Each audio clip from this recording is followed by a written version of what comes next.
We've got breaking news out of the NFL where the New York Jets have announced that they will be moving on from Aaron Rodgers. It was a tumultuous 2 years in East Rutherford for the former MVP, who appeared in just 18 games for the Gang Green, winning 6 of those. Rodgers will now become a free agent this offseason, free to sign with any team in the NFL. The Jets hold the number 7 overall pick in this year's draft. They could select their next franchise quarterback with that selection. A statement from Woody Johnson here. I want to personally thank Aaron for his time at the New York Jets. His arrival in 2023 was met with unbridled excitement, and I will forever be grateful that he chose to join us to continue his Hall of Fame career. From day one, he embodied all that it meant to be a New York Jet, embraced our fans, and immersed himself in our city. That is what I will remember the most when I look back at his time here.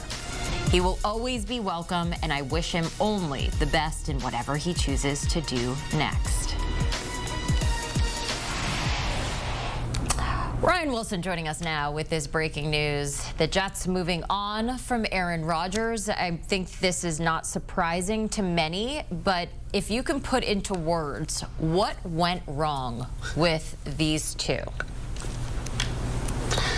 All right, let's try to do this, see Jenny. what you got. I think, look, my lasting memory of Aaron Rodgers was 4 plays into the 2023 season, him going down with that Achilles injury, and that felt like a microcosm of what Jets fans have been experiencing for some time now, and sort of what transpired over the next 18 months or so. And here we are, and it sort of feels like, Jenny, when you draft a quarterback first overall, and you have him at the press conference the next day, and everyone's excited, and then you see him play, and then that excitement wanes, and a couple of years later, you end up moving on. Perhaps a little bit like the Zach Wilson experiment that preceded Aaron Rodgers. That's what this feels like, except that Aaron Rodgers is the first ballot Hall of Famer, and not quite the way he wanted to punctuate perhaps the end of his career. And I think if we've learned anything, or if the Jets have learned anything, it feels like in the last 3 or 4 months, is that they have what feels like the right coach in Aaron Glenn, and what feels like the right GM and first-year guy Darren Muji, and they got their guy Rick Spielman to help them out there. And it finally feels like that maybe Woody Johnson understands that he has to take a step back and allow the football people to do football things. And there was a report last week, Jenny, that they had asked Aaron Rodgers to be available for training camp and available for OTAs and do less media. And I don't know what his response to that was, but we see here that he is no longer a member of the Jets. So I think we can read between the lines. So everything went wrong, and that seems to be the recurring theme for New York Jets fans. And hopefully things change now with the new regime in place, with the head coach and the GM. So you look into the future now. Tyrod Taylor is still sitting there at quarterback. The Jets do hold that number 7 overall pick in this year's draft. You got to wonder if Cam Ward and Shedeur Sanders will still be available at that point. You wouldn't think so. So what happens next at quarterback? There are a lot of great players in this draft. Unfortunately, it's not a deep quarterback class like it was a year ago. So you're almost certainly right, Jenny, that at 7, I'd be hard-pressed to believe that Cam Ward or Shedeur Sanders would still be available. We'll see. So maybe the Jets have to consider trading up. The concern is, historically, that teams that trade up don't find that guy, especially early in the draft. The Jets traded up for Sam Darnold. The Jets took Zach Wilson 2nd overall. On my latest mock draft, I had him taking Tyrell McMillan, the wide receiver out of Arizona, because Garrett Wilson has been pleading for help for years now. And Tyrell McMillan is the quickest way to get there. But you need that quarterback. And then the conversations that all these teams that need quarterbacks, whether it's the Giants or the Browns, the Titans or the Jets, are going to be having is this our guy, Cam Ward / Shedeur Sanders? And if not, how do we improve the team in the near term? Because you don't want to keep swinging and missing on quarterbacks and setting your franchise back. So if there's a Travis Hunter there, if there's a Tyrell McMillan, if there's an Abdul Carter, Mason Graham, any of those guys, if you're the Jets and the quarterbacks are gone, that's who you take. And then you can figure out the quarterback situation later, even if that means rolling with Tyrod Taylor for a year, or maybe another veteran quarterback as a bridge quarterback to whomever ends up being QB in 2026. I'm not sure how Jets fans will feel about that one, but it is what it is. You can't just create a quarterback out of thin air, that's for sure. You look at Aaron Rodgers now. I mean, he's going to be 42 this December. The man's getting up there in age, but he did throw for almost 4,000 yards with the Jets this season. So there is, still that Hall of Fame potential there. What's next for him? Do you think another team kind of puts a waiver out and just sees if they can give him an opportunity?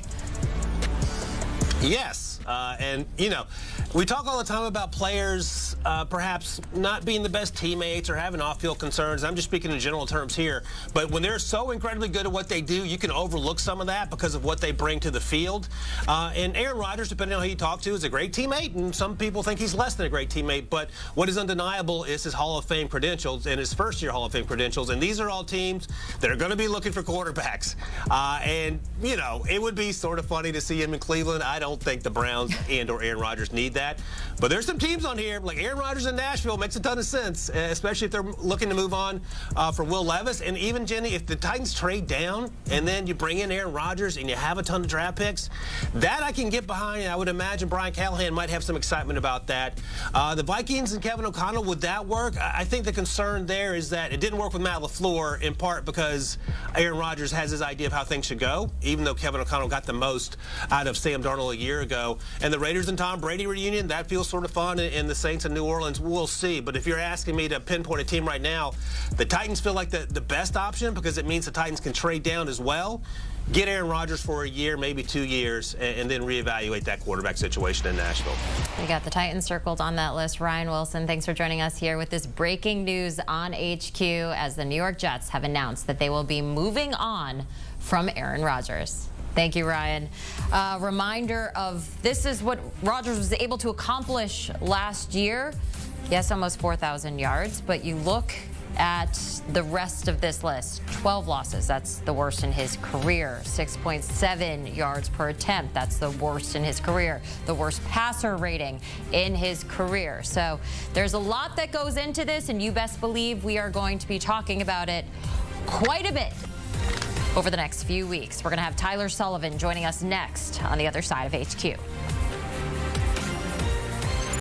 Breaking news in the NFL, the New York Jets have announced they are moving on from Aaron Rodgers. A tumultuous 2 years in East Rutherford, the former MVP appeared in just 18 games, winning just 6 of them. Rodgers will now become a free agent this offseason, free to sign with any team in the NFL.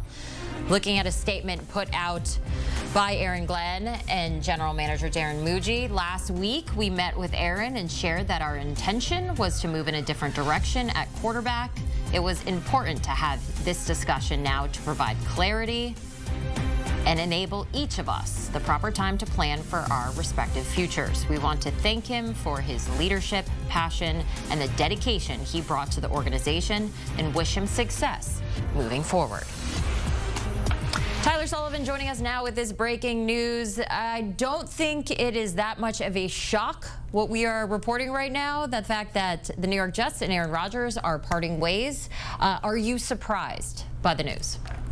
No, I mean, you know, we kind of knew that this was happening, and honestly, it's a good thing that it's happening for the New York Jets because you don't want to start a new regime spearheaded by new head coach Aaron Glenn with somebody from the old guard that's Aaron Rodgers, but not only from the old guard, but that's going to kind of command a lot of things to be done a certain way. So to me, that's kind of the rub here. If you're the New York Jets, you want to start anew and really go into this new direction with this new regime, with as clean of a slate as you possibly can. So Aaron Rodgers was not the future of the New York Jets. He was barely the present. So no, it's not necessarily the biggest surprise to see them move on. We just spoke with our draft expert, Ryan Wilson, asking him what's next when it comes to the draft. Now, the Jets are currently going to pick 7th in this upcoming draft. You would imagine that the two big guns and Cam Ward and Shedeur Sanders will already be off the board. Ryan suggested, you know, maybe they stick with Tyrod Taylor for a year. What do you think happens next at quarterback for the Jets? Yeah, I think it's going to be really interesting to see how kind of this all unfolds because they could go in a number of different directions. Now, this, as Ryan Wilson was saying, this quarterback class isn't that deep. So when you're starting to talk about Cam Ward and Shedeur Sanders, I don't think either one of them is going to be there at number 7. Do you then start to entertain the possibility of maybe trading up to the number 1 overall pick to try to get one of those quarterbacks? The Tennessee Titans have, reportedly been thinking about maybe shopping that pick or taking a generational talent talent that's not a quarterback. If they go with an Abdul Carter or a Travis Hunter, and now you're starting to talk about the Cleveland Browns at number 2, or if there's a quarterback there at number 4 with the New England Patriots, do you potentially try to make an interdivisional trade? Like, there's a lot of things that could happen over the next few weeks and months at the quarterback position for the New York Jets. They could also look towards free agency, and I think it's a little bit interesting. I think one of the names that you'll hear a lot is possibly bringing back Sam Darnold. I would push back on that narrative a little bit, because you have to remember that, of course, there's history there. I almost throw that off to the side. The thing that stops me from thinking about a potential Sam Darnold return to New York is Aaron Glenn knows him quite a bit from playing against him in that division as the Minnesota Vikings quarterback, the defensive coordinator for the Detroit Lions. I just look back to that Week 18 game when they were fighting for the number 1 seed. Aaron Glenn absolutely owned Sam Darnold. He completed around, 43.9% of his passes. I don't know if he kind of looks at him and saying, that's a world beater quarterback that I want in my foxhole. So I would almost throw Sam Darnold off to the side. I do think that there's probably a stopgap quarterback, whether it's Tyrod Taylor or if it's Kirk Cousins, possibly Derek Carr. I think that's more likely the route they go down, and then reevaluate the position in 2026. So you look at the Jets and this past season, obviously it did not go as planned. You have to look at the quarterback, of course, but it's not just the quarterback's job. So when you take a look at what the Jets need beyond now a quarterback, since they just announced that they're moving on from Aaron Rodgers, what are some of the moves that you're hoping that they make? You look at these pending free agents, I mean, there's a lot of movement here. Yeah, and I think first and foremost, you look at Tyron Smith and Morgan Moses, the offensive line. You know, that's the number one thing for me, continuing to solidify that offensive line. They obviously spent a first-round pick last year on the O-line. That, to me, would be the number one thing, because if there's anything that we can model after in terms of rebuilding, I think the Detroit Lions are a great example. Building through the draft, building through the trenches, more importantly. We talk about one of the best offensive lines in football. That belongs to the Detroit Lions, and Aaron Glenn knows that quite a bit. So even before you find your quarterback of the future, I think that you spend these next couple of off seasons or these next couple of drafts really solidifying the fronts, the defensive line, the offensive line, because as we saw in this Super Bowl, it doesn't matter if you have Patrick Mahomes under center. If you can't protect him and he's on the run for his life for most of a football game, you're not going to win. So for me, that's the number one thing here. Of course, there's a lot of, moving pieces. Do you want to continue to add to the secondary? Do you want to add another wide receiver? Because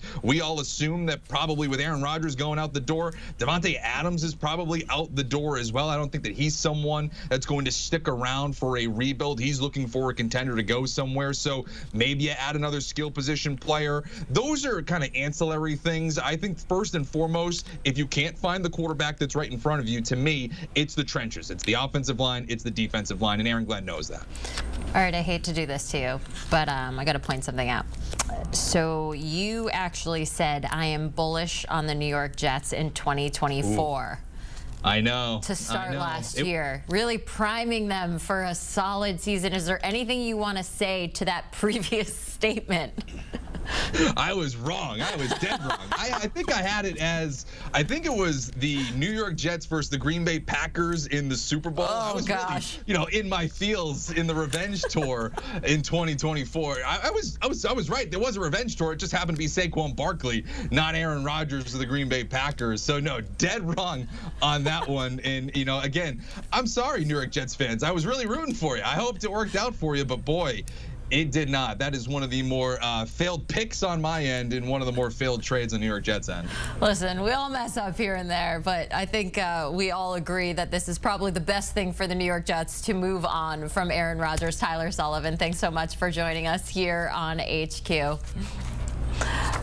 All right, looking at the opponents for next year when it comes to the Jets. Now I don't think Tyler Sullivan's going to go out there and saying that they're going to have great success this upcoming season, but who knows? We'll see what moves they make this offseason, who they pick up in the NFL draft. You just never know. That's why we love the sport of football, that is for sure.